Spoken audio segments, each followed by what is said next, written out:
योग की साधना करना मनुष्य के शारीरिक, मानसिक और आध्यात्मिक स्वास्थ्य तीनों के लिए अत्यंत आवश्यक है। मानसिक स्वास्थ्य में शरीर का तंत्रिका तंत्र मुख्य रूप से प्रभावित होता है। जो तंत्रिका तंत्र का जो मुख्य स्थान है वो मस्तिष्क है। आयुर्वेद में आचार्यों ने मन का स्थान, तंत्रिका तंत्र के अलावा जो मन का स्थान है वो भी सिर और तालु प्रदेश के मध्य माना है आचार्यों ने आयुर्वेद में।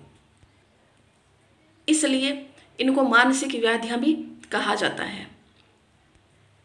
इसके अलावा जो संवेदनाओं, भावनाओं का स्थान है वो भी मस्तिष्क में पाया जाता है।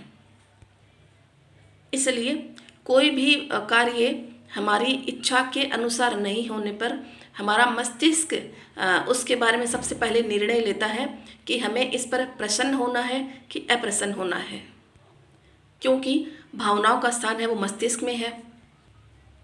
इसलिए मानसिक जो भी व्याधि होती है उसमें वात दोष की प्रधानता हो सकती है, अगर उसमें तंत्रिका तंत्र से संबंधित कोई विकृति है तो इसमें हम एक रोग देखते हैं, एपिलेप्सी, मिर्गी में क्या होता है, शरीर, ब्रेन की, मस्तिष्क की कुछ ऐसी कोशिकाओं की जो उस किसी कार्य से संबंधित है, उसमें उन सेल्स की कोशिकाओं की डेथ हो जाती है या फिर वो डैमेज हो जाती है या फिर वो अपने कार्य से विकृत हो जाती हैं, जिससे प्रॉपर इलेक्ट्रिकल सिग्नलिंग वहाँ पर नहीं हो पाती है।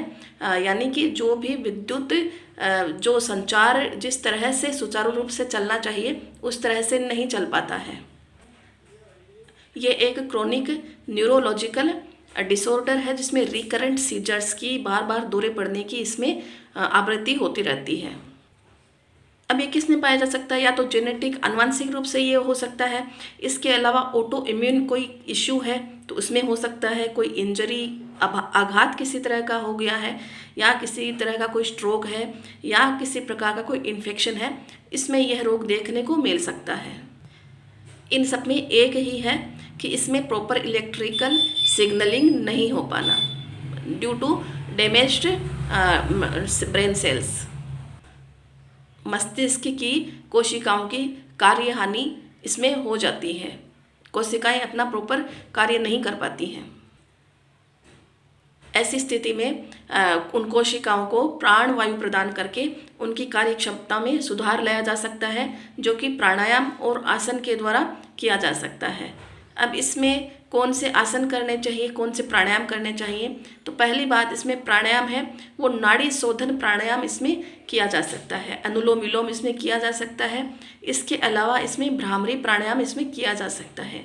ये दोनों प्राणायाम इसमें एक तो नाड़ी शोधन डिटॉक्सिफिकेशन करते रहेंगे और भ्रामरी रोगी की एकाग्रता में इसमें वृद्धि होगी, रोगी का ध्यान दूसरी जगह पर, अवांछित जगह पर नहीं जाएगा, उसकी जो ब्रेन सेल्स है उनको आराम मिलेगा और वो प्राणवायु का समुचित मात्रा में उपयोग कर पाएगी। इस तरह से इसमें ये प्राणायाम कम से कम ये 2 तो किए जा सकते हैं। इसके अलावा भी और इसमें प्राणायाम किए जा सकते हैं। इसके अलावा इसमें आसन है, आसन में इसमें अधोमुख स्वानासन किया जा सकता है, वीरभद्रासन द्वितीय प्रकार का, और वृक्षासन इसमें बहुत ही उपयोगी है।